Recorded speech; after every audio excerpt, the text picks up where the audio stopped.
मोतिहारी से एनडीए समर्पित भाजपा लोकसभा प्रत्याशी राधा मोहन सिंह के चुनाव को लेकर गायघाट पहुंचे उप मुख्यमंत्री सम्राट चौधरी और लोजपा रामविलास के राष्ट्रीय अध्यक्ष चिराग पासवान। इस दौरान उन्होंने विजय संकल्प सम्मेलन को संबोधित किया, साथ ही एनडीए प्रत्याशी राधा मोहन सिंह को जिताने की अपील की। विजय संकल्प सम्मेलन को संबोधित करते हुए उप मुख्यमंत्री सम्राट चौधरी और चिराग पासवान ने राजद और वीआईपी पर जमकर हमला बोला। कहा कि राजद के लोग की वजह से 90 के दशक में बिहार में लाठी में तेल लगाने का काम किया जाता था, नौकरी के बदले जमीन लेने का काम किया गया है। वे लोग आज नौकरी की बात करते हैं। कहा गया कि जो विपक्षी पार्टी से उम्मीदवार है उस पार्टी को पूरा देश जानता है और वह पार्टी टिकट बेचने का काम करती है। चिराग पासवान ने लोगों से अपील करते हुए कहा कि राधा मोहन सिंह से उनका व्यक्तिगत संबंध है और उन्होंने पूर्वी चंपारण को लेकर बेहतर कार्य भी किया है। उनकी जीत ही उनके पिता रामविलास पासवान के लिए सच्ची श्रद्धांजलि है। 2005 तक लालू जी के परिवार ने बिहार के लोगों को 1 लाख नौकरी भी नहीं दिया। 2005 से लेकर 2020 तक आदरणीय नीतीश कुमार जी और सुशील मोदी के नेतृत्व में लगभग 7.5 लाख लोगों को नौकरी मिला।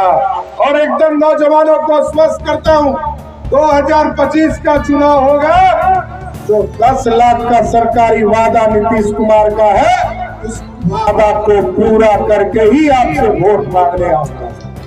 ऐसा नहीं होगा।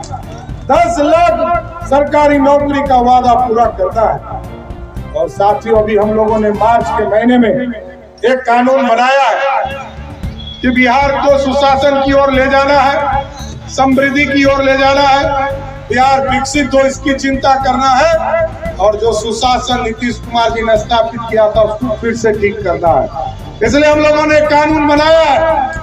ये जो बालू माफिया, शराब माफिया और जमीन माफिया है, इसको गारंटी देता हो अगले 6 महीने के अंदर या तो मोतिहारी के जेल में बंद होगा, नहीं तो बिहार छोड़कर नेपाल भागना शुरू कर देंगे।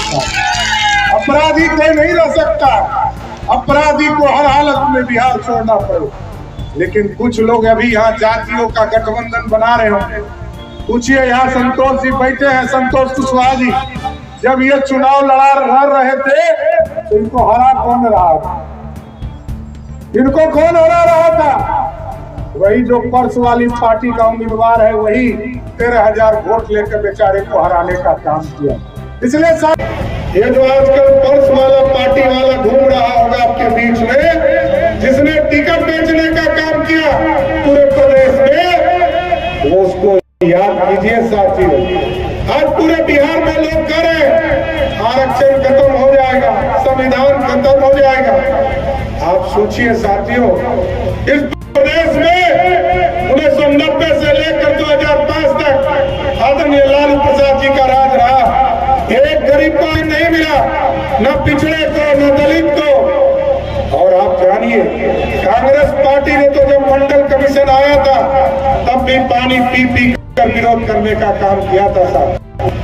साथियों, हमको बदला लेने का समय है कि आरक्षण विरोधी लालू प्रसाद जी का परिवार, आरक्षण विरोधी कांग्रेस पार्टी, और कांग्रेस पार्टी तो सब दिन सिर्फ अपने लिए चिंता करता है। कभी याद कीजिए पंडित रेणु एक तरफ गरीबों को मुख्य धारा के साथ जोड़ने की सोच के साथ आगे बढ़ रहे हैं, तो वही कई विपक्षी दल भी, कई विपक्षी नेता है जो गठबंधन बनाकर आप लोगों के बीच आए, बड़ी बड़ी बातें करेंगे।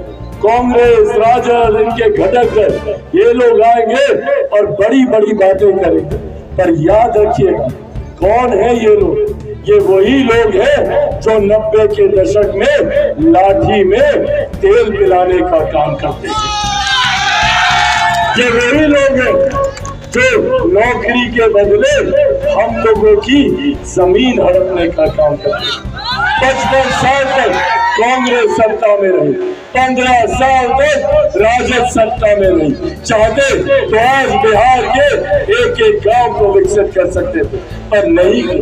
इन्होंने अपने परिवार के अलावा किसी की चिंता करना इन लोगों ने जरूरी नहीं समझा। और जो नौकरी अभी तक आप लोगों से ये हथियाते थे, अब उसकी विधिवत व्यवस्था तैयार कर रहे हैं। आप सब लोगों ने सुना होगा इनहेरिटेंस टैक्स और विरासत पे टैक्स। चाचा सुनिएगा, इसमें गंभीर विषय। विरासत पर टैक्स लगाएगी कांग्रेस और राजद। क्या है ये विरासत पर टैक्स?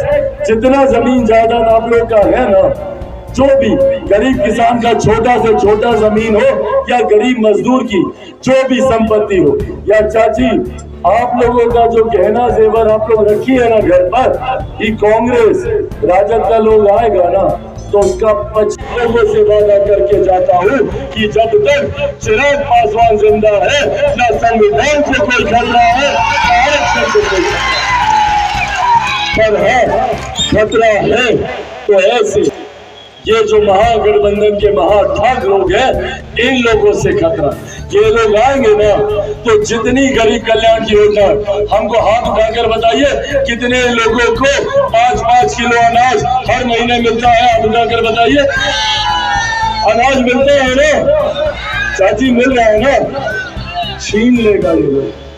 कांग्रेस आएगा ना, राजद का लोग आएगा ना, अनाज देना बंद कर देगा। ये लोग नहीं चाहता कि गरीब मुख्य धारा के साथ जुड़े। आप लोग का अनाज बंद कर देगा। 5-5 लाख रुपए का जो मुफ्त इलाज मिल रहा है ना उसको बंद कर देगा। जितना उज्ज्वला, कृषि सम्मान निधि, सब योजना को ये लोग बंद कर देगा, क्योंकि ये लोग 55 साल में गरीब को आगे नहीं बढ़ाया। आज भी ये लोग नहीं चाहते। इन लोगों को जलन होती है कि काहे एक प्रधानमंत्री एक गांव में बैठे हुए महिला, एक गांव में बैठे हुए बुजुर्ग, एक गांव में जिंदगी व्यतीत कर रहे युवा की चिंता कर। इसीलिए साथी आप लोगों से ये आग्रह करने कि हम सबको एकजुट होने की जरूरत है, एकत्रित होने की जरूरत है, और ये आह्वान खास तौर पे अपने नौजवान युवा साथियों से हम करेंगे। पहचानिए अपनी ताकत को। 65% आबादी देश में युवाओं की ऐसी है जिनकी आयु 35 वर्ष से कम है।